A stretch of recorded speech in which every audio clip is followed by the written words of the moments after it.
20th to order.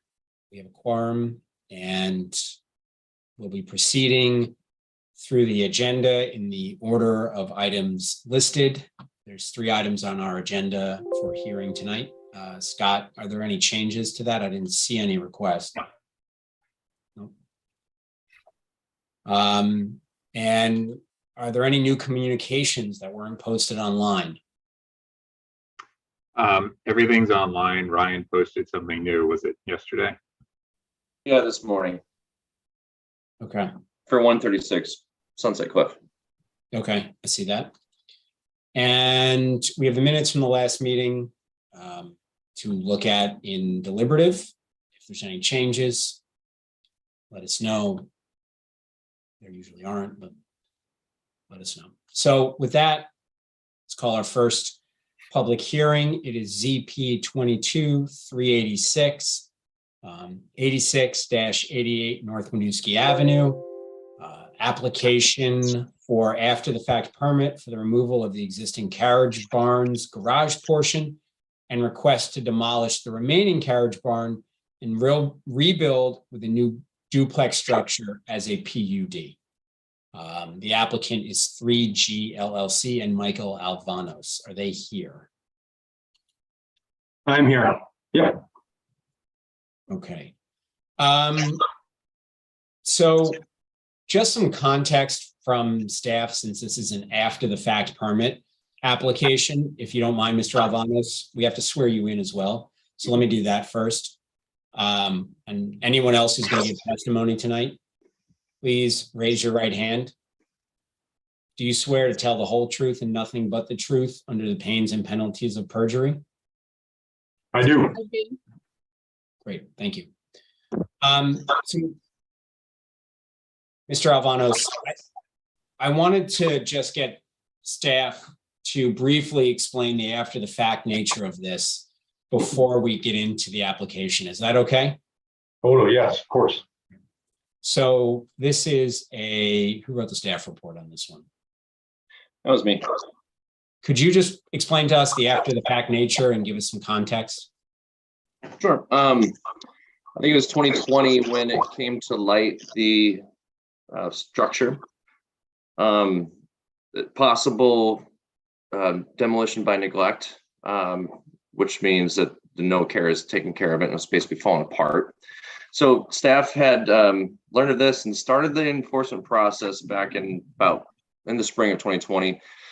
And demolition by neglect requires, and Scott, correct me if I'm wrong, it requires a building inspector to go out and to verify that it's unsafe to, habitate or keep on the property. That never happened. The building inspector never really got out there. So that was the first part. Within a few months, actually that portion of the structure was demolished by the previous property owner.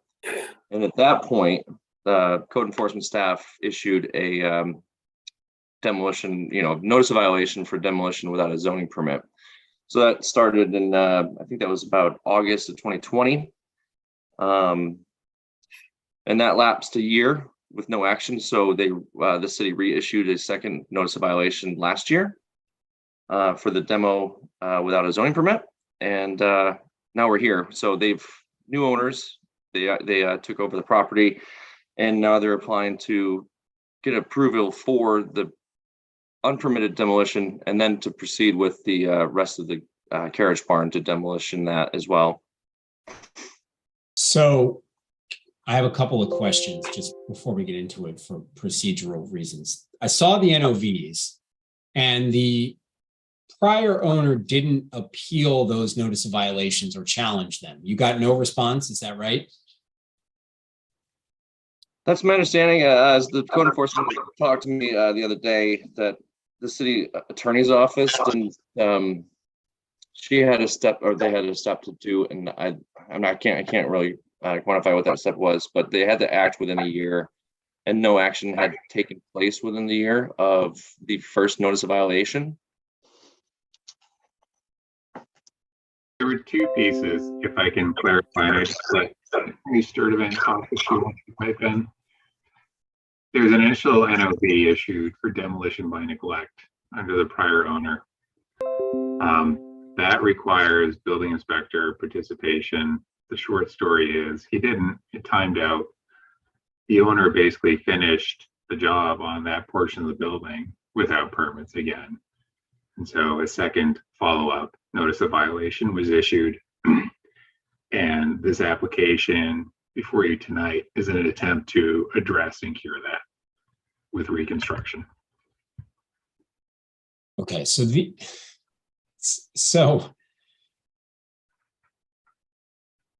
but they didn't take it down. It was gone when they bought it, right? Am I understanding that correctly? The current owners haven't done anything to it, correct? And there were violations on it. Or at Yes, least notice of violation sent. correct. Right? Now, we're not being asked to adjudicate the NOV propriety or not, right? Correct. So I'm just trying to work through it because the staff report says we're reviewing it as if the barn is there, which is a bit challenging. And I'm trying to understand what condition we're supposed to assume it's in. The neglected condition, the taken down condition, the 2001 condition. I'm just trying to figure out how to evaluate that aspect of it. You're to review it, fine, the barn is there still mostly. You're to review it as if that portion of the barn had not been removed yet. Okay. Are the pictures included in the application, are those of the barn prior to its removal? That's the current condition, as I understand. Right, that hole, there was a wing that attached to that hole that you see in the bottom two photos. That's where that little garage portion was. And you can see the foundation of the garage portion. Do we have Yeah, any photos of yeah. it prior to demolition? Pardon? Do we have any photos of it prior to demolition? There was, I guess the best we came up with was just an aerial. I guess I didn't post that, but there was an aerial, there were aerial photos, dating back a number of years that you could see, there's a hole in the roof essentially, but shoot, I guess I didn't post that. I can take a look for what's associated with the NOV and post that in a moment, assuming I can find it. I think there may have been, sorry to interrupt guys, but I think there may have been some type of small fire that happened inside the barn as well prior to my applicant. So I don't know if that had anything to do with the partial deconstruction of the barn.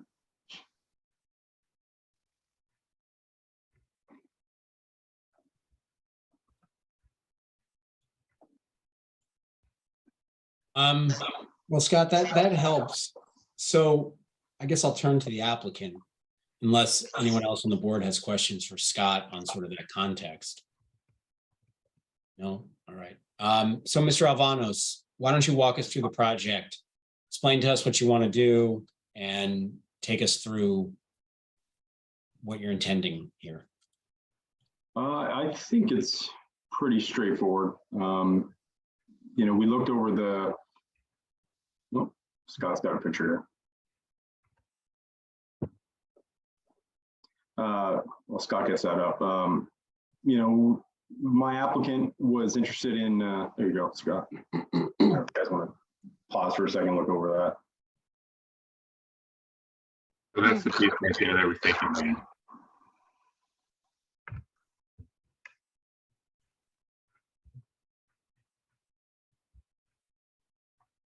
Okay. That's 2009. All right, that's helpful.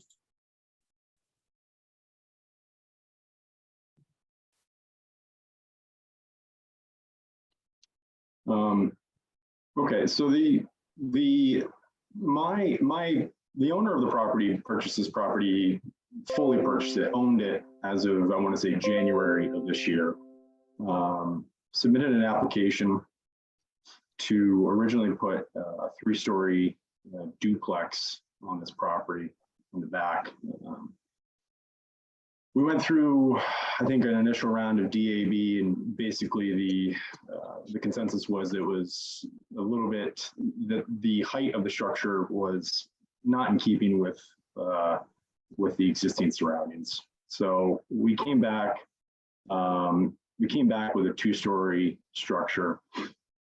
You know, it's essentially a side-by-side duplex that we're putting on property. Entrances on both sides, on the south side of the property. You know, we went with some simple materials. You know, some metal and fiber cement board up above. Large windows for the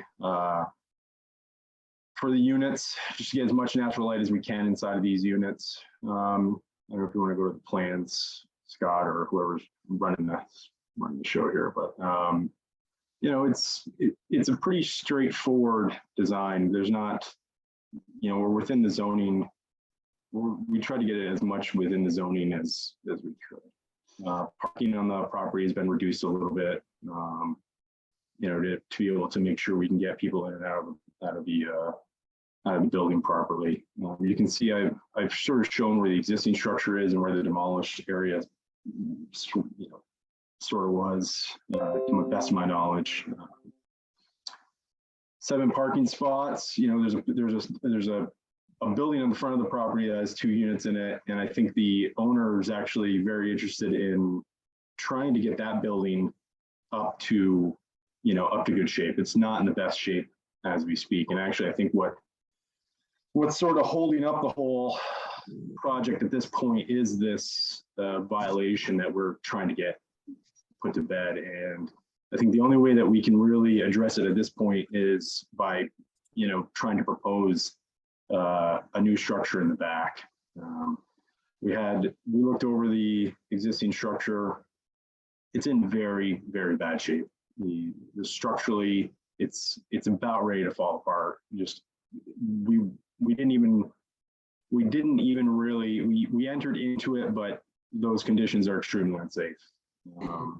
And the best course of action right now is to remove it, try to salvage as much of the material as we can, try to donate as much as we can to, someone who can use the existing, any of the existing lumber that's there, try to salvage as much as we can, and then try to propose a new structure that I think is in keeping with what the zoning allows. So that's sort of the grand plan.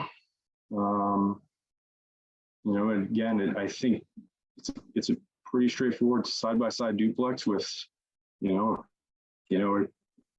pretty simple building altogether.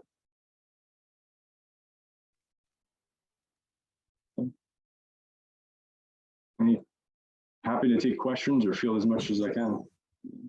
Fill in gaps.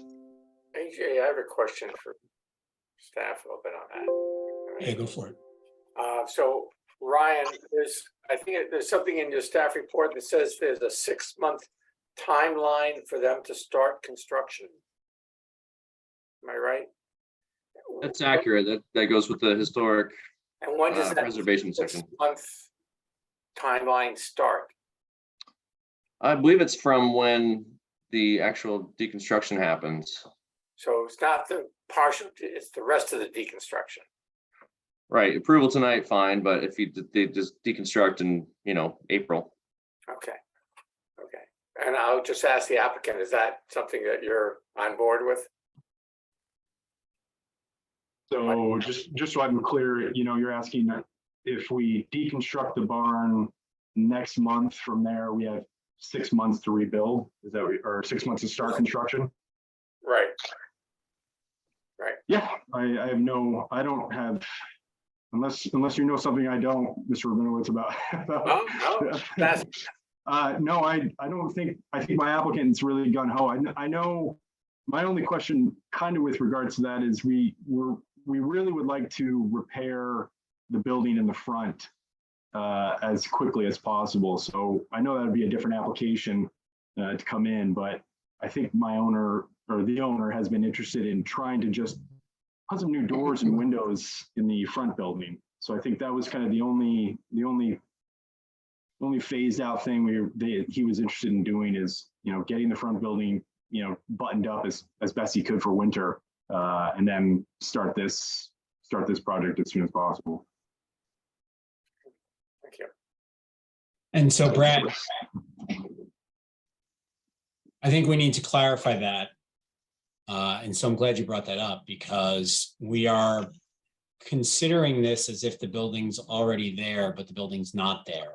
So I think as a condition, if we were to approve this, we'd want to note that the commencement of new construction runs from further demolition. Is that right? I would say so, yeah. I mean, basically complete deconstruction, demo, starts the clock.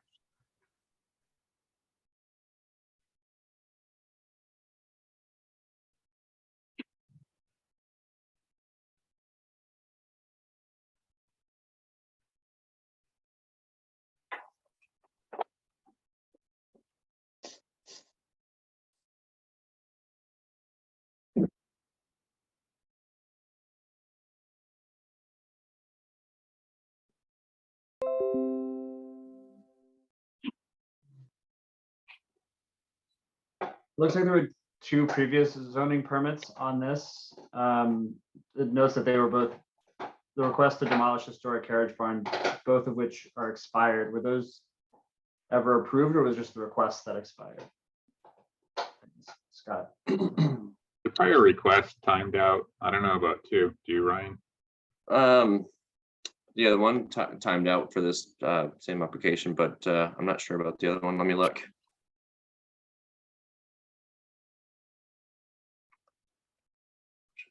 Oh yeah, they're both 21. Yeah, there were just 2 separate applications. The first one was to address the already demolished portion. That was the first one. And then, within 2 weeks, they've submitted to demolish the rest of the overall structure. So that fell into 2 different applications, but we processed them as one process. But they did time out, so that's why they expired.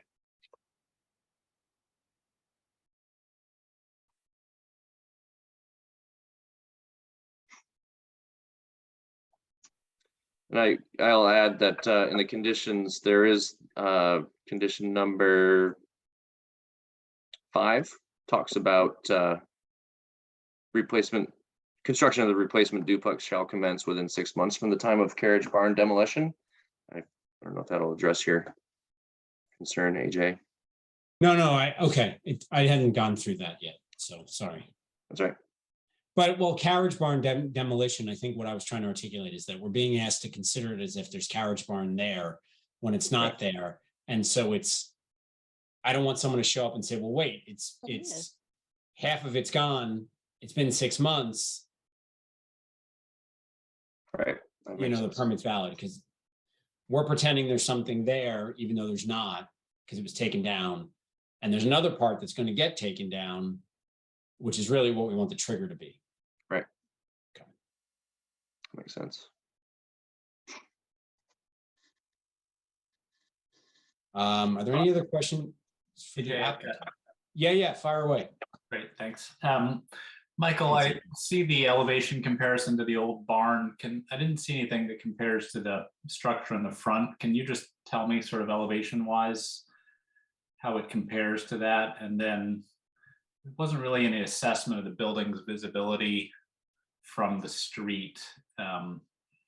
We'll say the building you're proposing seems a little out of character with the other buildings on this street. Just interested in how visible it's going to be. I'll answer the second question first. There's no visibility to the rear portion of this property. So, the site is actually really tight. The building in the front, is clearly takes precedent. It's an old, I want to say like Queen Anne style building in sort of a mustard color. So, you know, the two sort of counterpoint one another. This was an attempt to try to build something more, you know, contemporary, a little more modern standards, and sort of compare and contrast the two. But you would really only see that if you were probably somebody who lived there, much to my dismay. You know, I will never see this building from the street. So as I drive by on a day-to-day basis, I'll know it's there and I'll smile, but you'll never see it. So, so that's one thing. You just don't get any vision. You don't get any sense of what this building is from the street. But the two are counterpointed. They're different. They're just different. The only thing that they share is sort of that mustard color that you're seeing. Got it. Thanks. And how about visibility from the back? It seems like there's a lot of existing vegetation back there. Does the owner have plans to remove substantial amount of that vegetation? Most of the vegetation, Scott, if you wouldn't mind just going to the site plan. The vegetation towards the rear of this property primarily is on all the adjacent properties.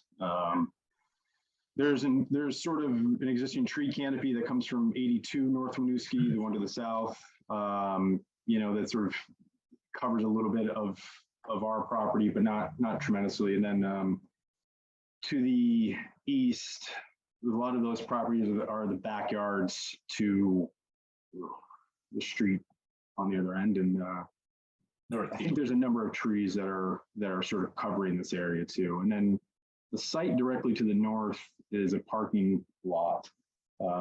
So it doesn't have any vegetation. There's no existing landscaping in the front there, or on the side of the building. And then I think we're proposing to add, you know, right now, obviously it's hard packed gravel. You know, it's primarily used as you know, the area that is directly in front of the carriage barn today, if you were to walk there, is just hard packed gravel.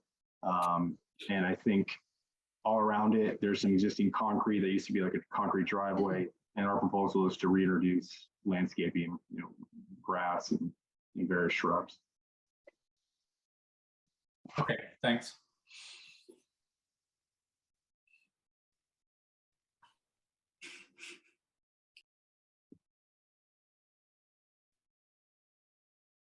Right.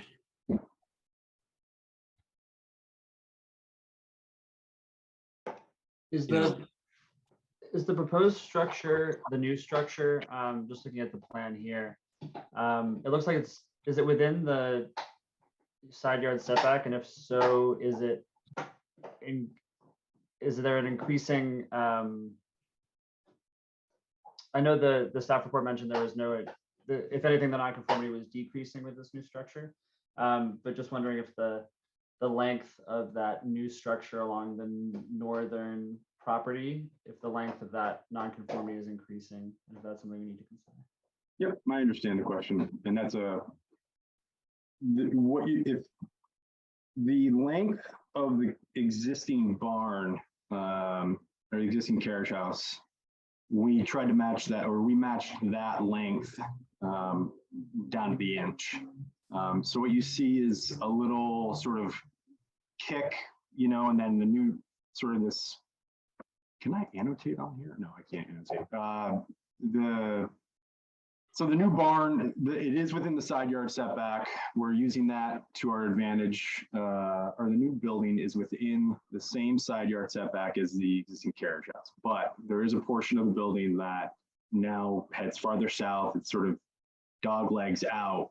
And that is because the portion of that building has to conform with the zoning bylaw or the zoning ordinance. So that's why that's why you see a little dog leg sort of happen there.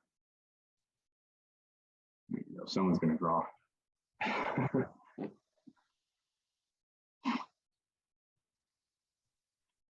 You got it. Doesn't show up so great. That's basically it. That's it. So that area, that portion that has been highlighted is now, you know, comes into conformity, and there at where it cuts back is where the existing carriage barn sits. Thanks.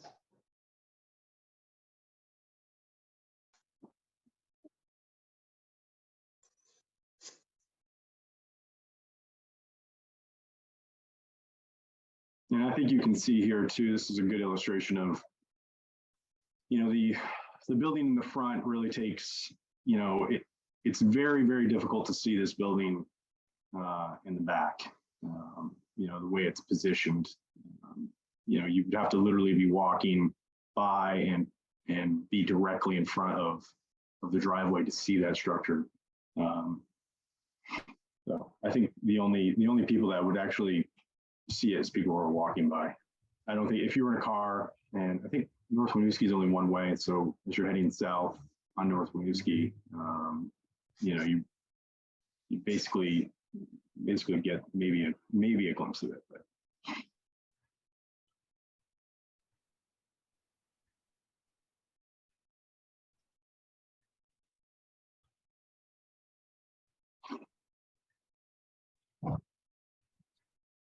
Got anybody else questions? I mean, I will say that I think this board has heard a lot of demolition by neglect or similar losses of historic properties. And, I understand why the NOVs might not have been vigorously enforced. I don't think we love seeing demolition by neglect. It's not this applicant that did it. I understand that. I don't think we particularly like it. I think it's something that we've struggled with in the past. And, perhaps if that 2020 NOV had been more more stringently enforced, we might have been able to save a historic structure or at least save more portions of it. That's, I don't think, part of the discussion tonight. It's just something that we've seen time and again with these demolition by neglects, and we do need to work to save historic properties in the city. So that's my 2 cents. That's not necessarily relevant to this discussion tonight, but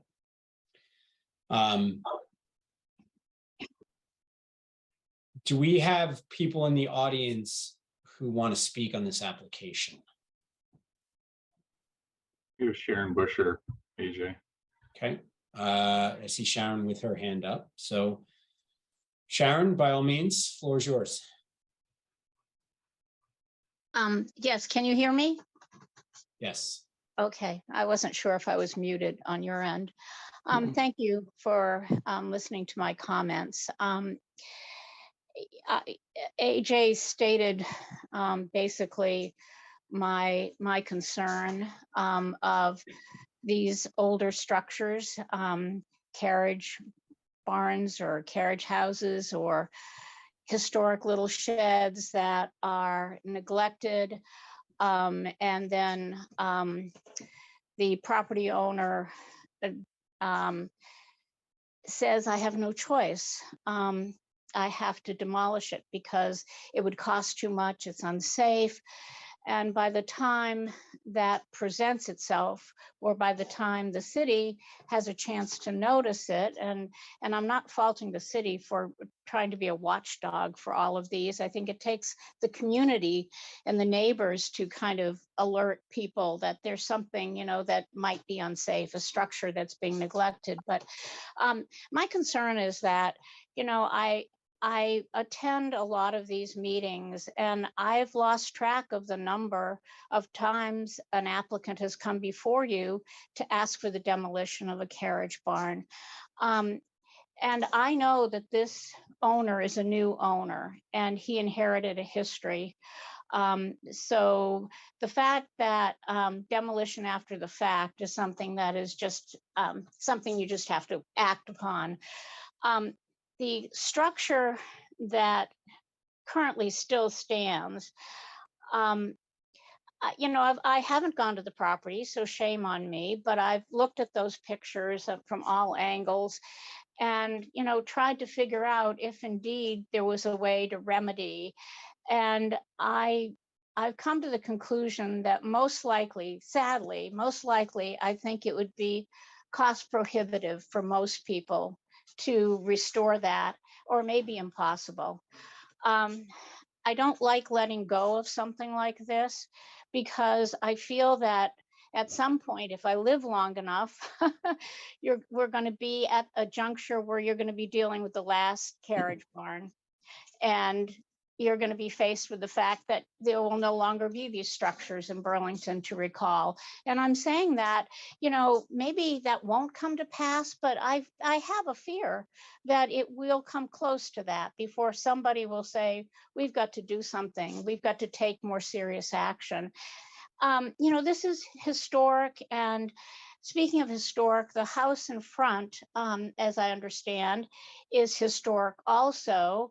And I heard the new owner say that, rightly so, wanted to start getting better doors and windows. And if it truly is a historic structure, I know that's not before you, but window replacement really needs to be done in a manner that is consistent with materials that can be used, or windows that are appropriate for historic structures. I'm just offering that out there because I've been following this topic for quite a while. And it's before, the Design Advisory Board has dealt with some of these issues. The other factor is, I guess, beauty is in the eye of the creator. I really don't like mixing and matching time periods. So I don't love the new structure that is being proposed. I applaud the new owner for creating more housing.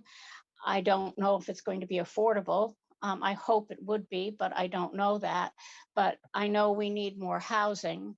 But I just wanted to weigh in on the fact of the importance of what the chair of the DRB said about trying to act on these structures earlier.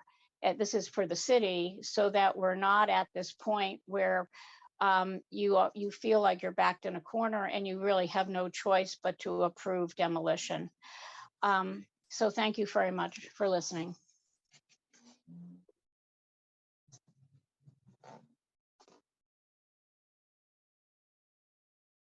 Okay. I think with that, unless anybody has any other questions, we'll close the public hearing on this item. I suspect we'll deliberate on this tonight based on this length of our agenda. So the next item we have on our agenda is 245 Loomis Street, which is the application of Caitlin Halpert to install 2 exterior compressors for ductless heating and cooling, including one within the side yard setback. And as the staff report notes, this would be normally handled administratively, but because this is a corner lot, and I suspect existing nonconformity of encroachment into the side yard setback, we need to review this. Do I have that right, staff? Scott? You're correct about the encroachment. It's not really driven by being a corner lot. It's all about adding a little bit of stuff within a setback. Okay. Suppose, Caitlin, you're recused from this, obviously. Yeah, I will state I am recused. I am the applicant. I didn't think I swore you in during the beginning, so I guess I have to do that. Could you raise your right hand? Sure. Do you swear to tell the whole truth and nothing but the truth under the pains and penalties of perjury? I do. All right. So just briefly tell us, we got to do it as a hearing, so briefly tell us what you want to install here. Yep, definitely. So I think where the corner lot is relevant, it's just because of the placement of the house on the lot. The house sits against the 2 side yard setbacks. So there is not really very many options for where to place compressors to add energy efficient heating and cooling. So that is the entire goal here, is to add energy efficient heating and cooling that will serve 4 zones within the home through to outdoor units. And Scott, if you go to the site plan, I can give you an idea of the house sitting basically all the way against those side yard setbacks on the west side and the south side of the house. Due to a few other considerations, there's kind of nowhere else to put units other than these two locations. Okay. I mean, I don't have any issues with it. I think these are challenging. It seems relatively small project. Does anyone else on the board have any questions? I've got a question. Caitlin, did you consider putting them both on the same side on the, must be the west side of the house where the other one is? Yes, the issue is with the zones that are being served by it and the amount of construction that would be required to bring the lines through to the other side of the house. So the one smaller unit that is on the east side of the house, or planned to be on the east side of the house, is serving a room that has exterior walls on that side. So it's really the easiest way to install it. And is it really intended to be skewed that way? Yes, what's not pictured in this is like a bay window layout. So sure. it's against the angled wall, which you can't tell from the eave layout.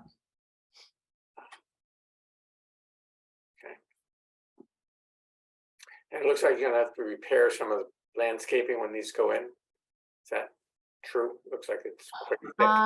There's going to be almost no change to the landscaping. There is one deciduous bush where that east side unit is going, that depending on how much clearance I have, I might replace with something else.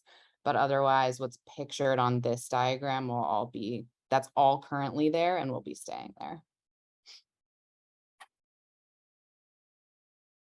That's all I had. Yeah, it's a tight lot there. Guys, we have anybody? I don't see anybody in our chat who wants to speak on this.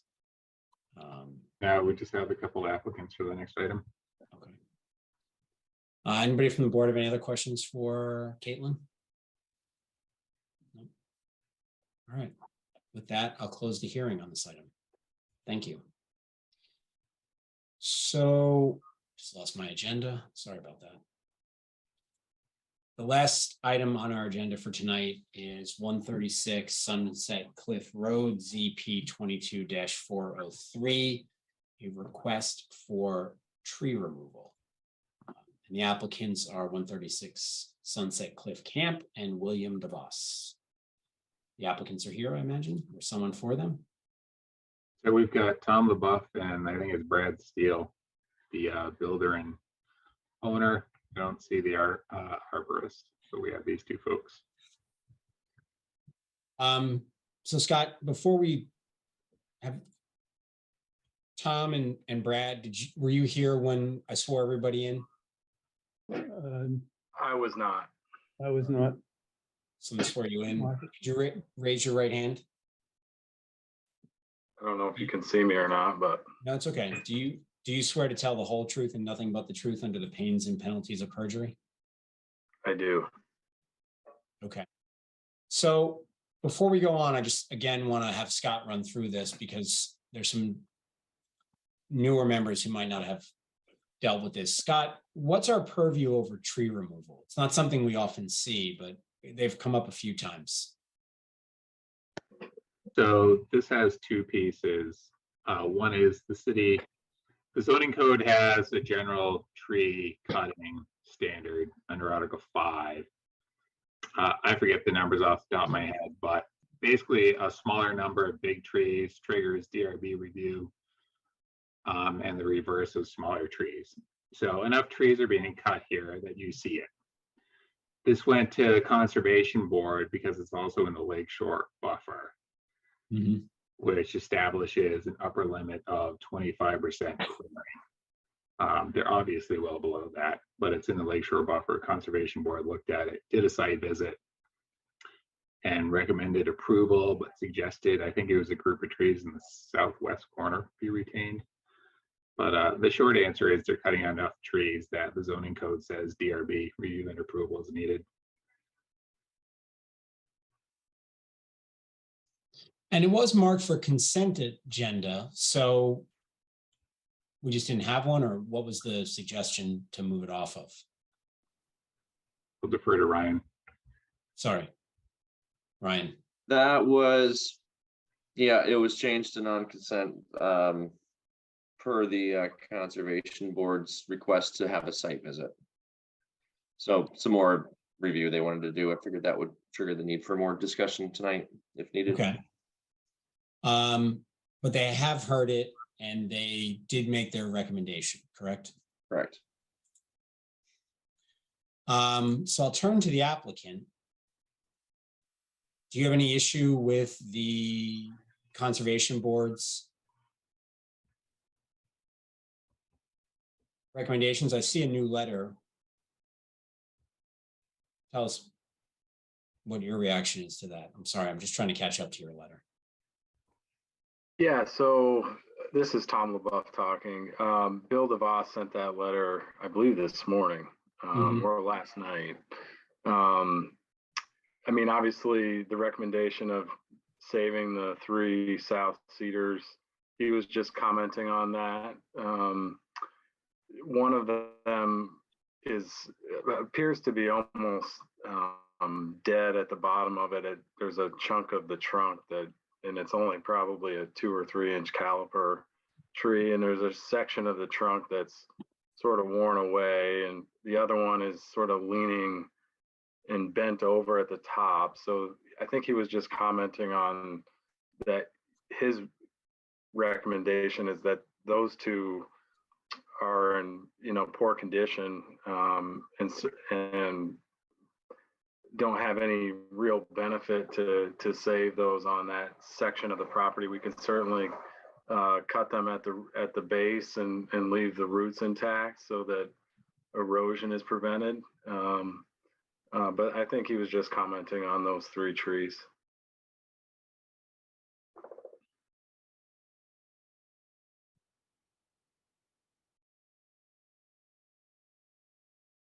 Can I ask you a follow-up on that, AJ? Yeah, I'm still trying to line that So, up. Tom, there's a photograph that was submitted and it shows the face of the house under construction. And there's 2, it looks like 2, maybe 3 cedars on the right-hand side of that photograph. Are those the cedars that we're talking about? I'd have to look at the photo, Brad. I'm not. No, not those. No, Oh, those were approved to come down because they're leaning right up against the house essentially. okay. So it's none of those.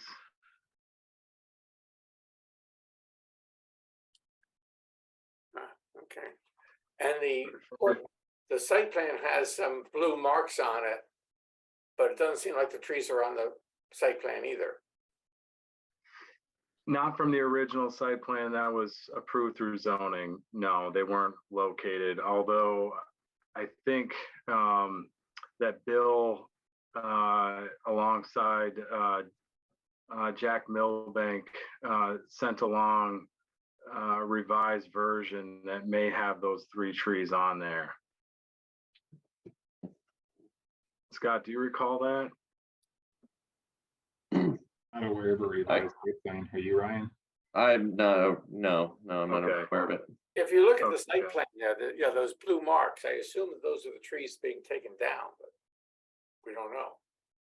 Those are, however, that's not the location of the 3 that we're talking about, which are close to the existing slate walkway to remain. They're right in that area where that arrow is pointing to. Oh. Underneath the square box around install silt fence down gradient of all disturbed areas. Essentially right in that spot.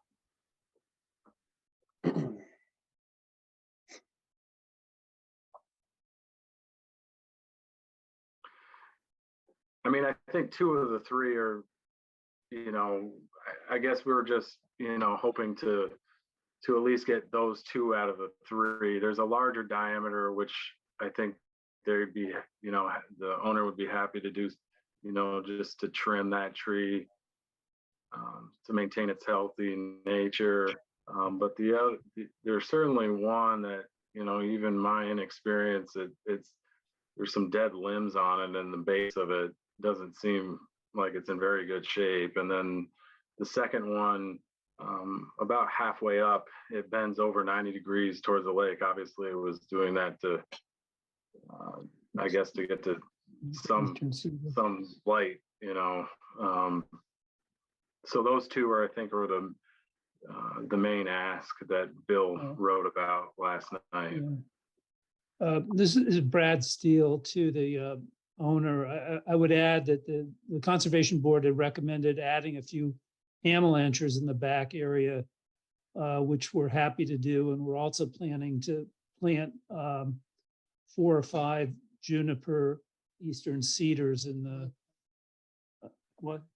Blue Point junipers in the front. So we are trying to replace a number of trees, you know, for some of the trees we're taking down that are just, you know, too close or diseased, too close to the house and leaning, in some cases uprooted partially, or, you know, as Tom indicated in the back, diseased.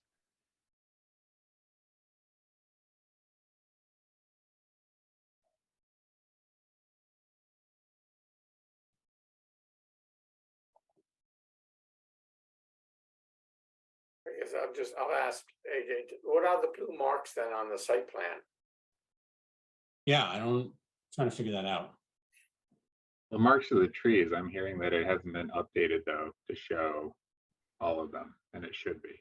You know, actually, now that when we had that meeting, Scott, I remember Bill saying that he forgot to put those, even though they were tagged with orange ribbon, that I believe he did forget to put these on this application or on this site plan as a blue dot. I remember we talked about that now during that site visit. The Conservation Board came and anyway, I remember that being a topic.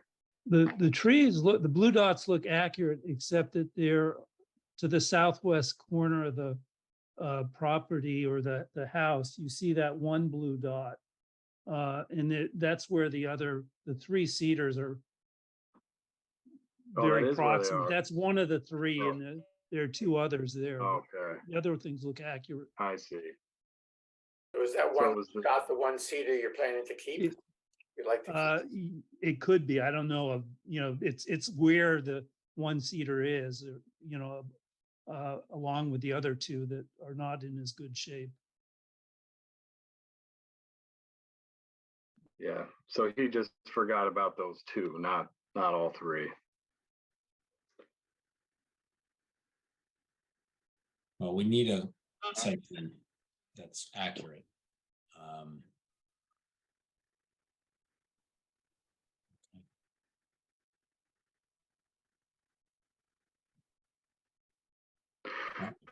Do you have any other questions? Well, I suppose, you know, if those 2 smaller disease trees that we were mentioning next to that lonely blue dot that is circled in yellow, you know, I suppose those, you know, we could, I mean, obviously I don't want to delay this approval tonight because it would have significant impact on my fall schedule if if I'm not able to get Bill in to remove what, you know, you're actually seeing on this site plan. And this site plan is certainly accurate. It's just the, you know, a simple fact that 2 of those were forgotten. But I suppose that, you know, we could come back for a second, you know, zoning permit for those other 2 at a later date.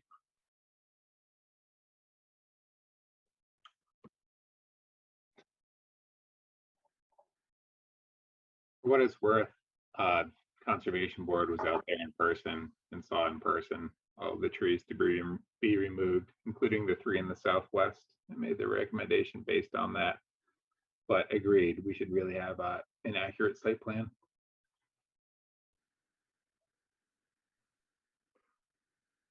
What about this site plan is inaccurate? I think we're missing, the blue dots are supposed to represent, I believe, at least I understand it, the trees that are getting cut. That's correct. And I thought the discussion was that we're missing some blue dots. I Well, there's- I was also hearing that there are additional tree replacement plantings that are not recorded on this either. Right. So the two dots that are not here, next to that blue dot that's circled in yellow are the three that the conservation board recommended stay. All of the other dots are accurate.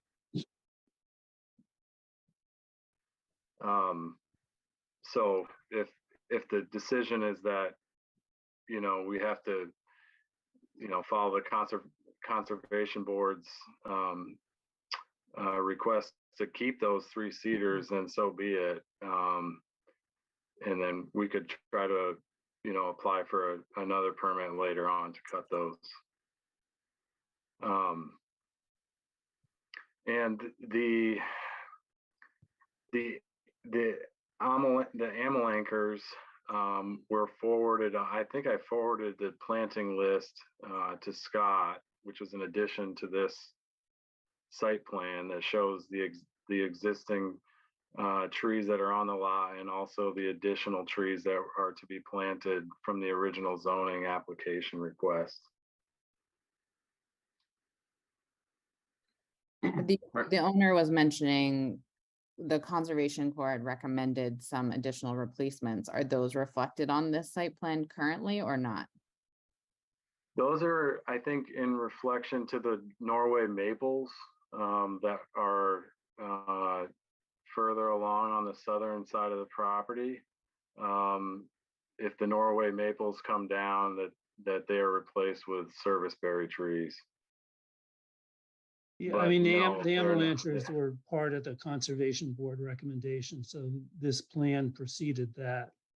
So we were just saying we're more than comfortable. We have already planted 3 avalanches in that back area, and we're happy to add a couple more per the conservation board's recommendation. There's a large oak there, and so we're, understory trees make sense. Norway maples do not make sense and are, as you probably realize, incredibly invasive.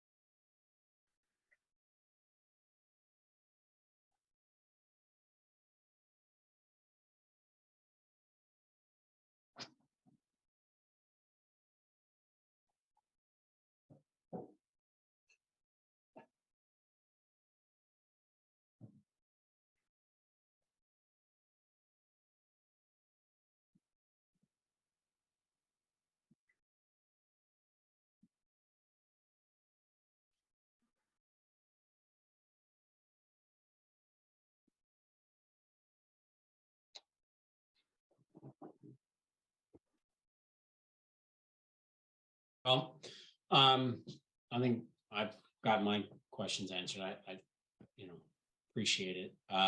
Anybody else? Otherwise, I'd close the hearing on this one. No? All right, I will close the hearing on that item. So we have 3 items to deliberate on. We have nothing else on our agenda. And so I will close the agenda. I will close our hearing for the night. And that wraps up our recording stopped. I'm assuming the board's okay with deliberating on these 3 items tonight. Anybody otherwise? So AJ, we have Sean here tonight. We need him for 245 Loomis, but not for the other ones. Right. So let's start with Caitlin's application. Caitlin, earmuffs. I mean, I think it's a pretty simple request. It seems like a good place for these. Doesn't seem like there's any other options. We're going to see more of this as people start installing heat pumps. I think this is a good example of how to do it. So I'm fine with it. Anybody have any other issues? I'll make a motion. Well, okay. Oh, go ahead, Brad. I was just going to comment. I understand Caitlin's rationale for putting the second one on the street side. You know, and it's less expensive to do it that way. But you know, it could go on the backside with, you know, a little bit more expense. So just want to make the comment.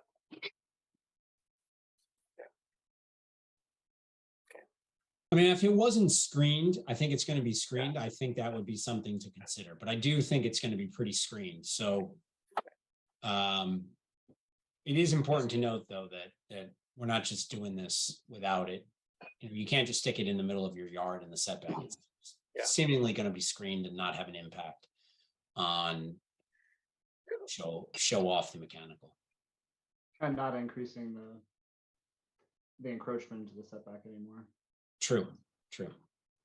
So Jeff, you were going to make a motion? Yeah, I Recording in progress. move on 245 Loomis Street.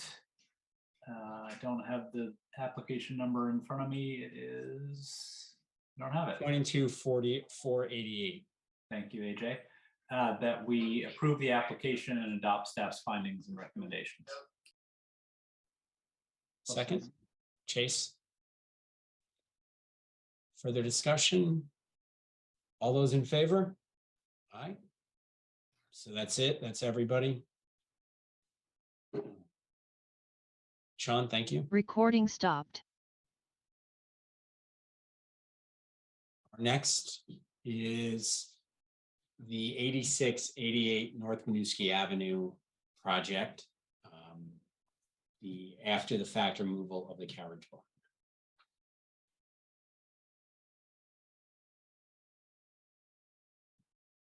I don't understand how these properties change hands with these like unresolved issues. Yeah, that's a good question, isn't it? I have the same thought today. I had a similar concern that Jeff voiced, and I suppose it isn't really our purview. That's really more for the design advisory board to think more about design. But it seems odd that they could make something a little bit more similar. But I don't think that we have the jurisdiction to rule on that. So I'm not. I'll pipe up on that. I think we actually do have the jurisdiction to rule on that. It's part with the design advisory board is an advisory board to us, and so we don't have to agree with them. We don't. I will say though, I have no issue with the modern design in the back here. There's a number of projects, probably more visible than this one would be, along Willard Street, and I'm turning a few other ones around town. And they quietly sit there, speaking of a different time that these things were built in. I don't think they offend the other things. They don't impact the streetscape, which a lot of places, a lot of cities would impact the streetscape a lot more. But I don't really have an issue with that. I think there's no rule that we have to build everything as if it was built in 1888. Be tough. Well, people strive for that, a lot of them. Yeah, but they use modern tools and technology to do it. Yeah. I was less concerned because I really don't think the building's going to be visible. I understand the balance between trying to make something new look new and not match it. I think they could have given a little more credence to the barn back there, but we've approved similar projects and I wouldn't be inclined to vote against it. Frankly, it feels like a space where, even though the DAB didn't think so, they could have done more housing. Yeah. True. Okay. Anybody want to make a motion on this? I do think your point about demolition running 6 months from the further construction, we need to note that. Further demolition, sorry. Just thinking for just one more second about the issue of properties changing hands and demolition by neglect, well, I was going to say that maybe there's some way we can think about future projects, but actually, I don't know. So I don't know what to do about it, Leo. Like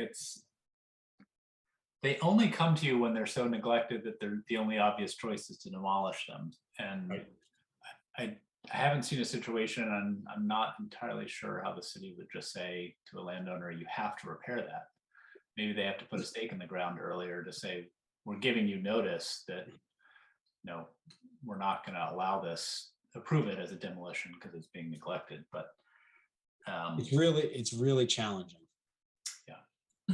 And it's frustrating to see because Jeff, I don't remember which one we had that was very frustrating to see because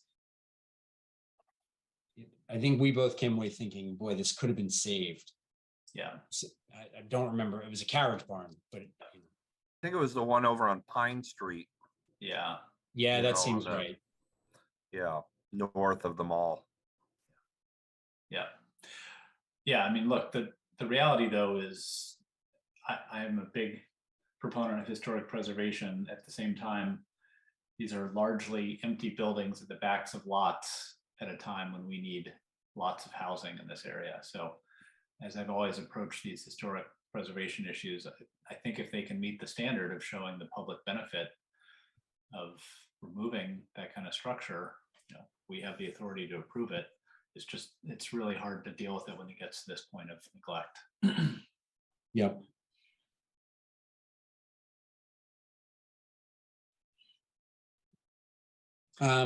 So with that, I'll make a motion. Go for it. Good. Recording man. in progress. So 68 through 88 North Winooski Ave, which is ZP 22-386. I move that we approve the application, adopt staff findings and conditions with the noted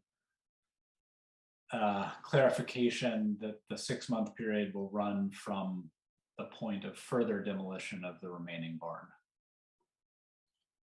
I'll second that. Any other discussion? All those in favor? Okay. Recording stopped. So lastly, ZP 22-403, 136 Sunset Cliff Road.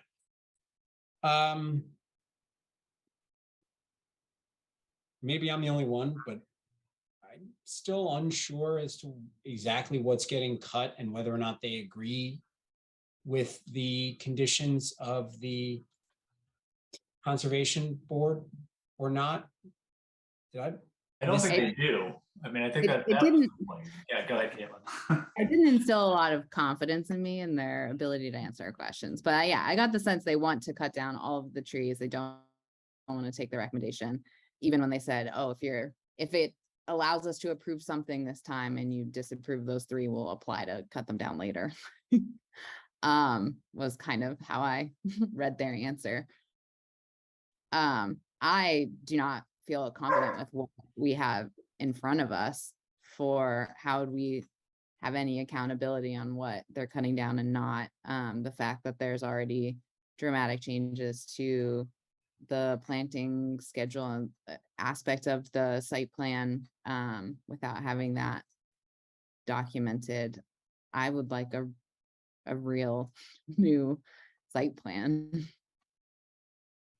Scott, what does our next meeting look like? Or Mary or Ryan or anybody who happens to know? October 4 has 2 small items, plus historic preservation training. Could we go forward and approve it consistent with the Conservation Board recommendations? They did the site visit, and then require the applicant to file a conforming plan that just shows what is being cut down consistent with that recommendation. Because I'm okay with that. Yeah, I'm okay Appreciate the with need that. to go forward now with what everyone agrees can be removed. I think the conservation board went out there and saw the trees tagged, so they knew exactly what they were looking at. I Yeah, think it's the follow-up documentation that we're looking at, which is just jumbled. I mean, there's no identification what those blue marks are and all that. My tendency would be to say, approve exactly what the conservation board recommended, period. And then if they want to deal with those other cedars, they can come back.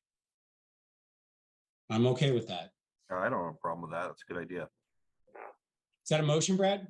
Yeah, I'll make a motion. Recording in progress. On ZP 22403, 136 Sunset Cliff Road, I move that we approve the application, adopt staff's findings and recommendations, and also the recommendation of the Conservation Board that what they labeled as the three cedar trees at the southwest corner remain. I also believe they should submit a revised landscape plan and site plan, because it's not really clear. They gave a long planting list, but they didn't really clarify where that is. Any second? I will. Sorry, Brad, just the wording of that last part. I think you said they should submit a site plan. Should that be a requirement? Yeah, they should submit a revised site plan. They provide this big plant list, but no I mean, that may be in the file someplace else, but I think it's just really this application just has inconsistent documentation, I think, really more than even, I don't think there's any bad intent with it. I just think we should have better documentation in the file. Okay. I'm okay with that. And we have a second? Yes, right? So all those in favor? That wraps it up. Recording stopped. So I'll see everybody on October 4th. Okay, till next time. Good night. Till Thank you next all. time.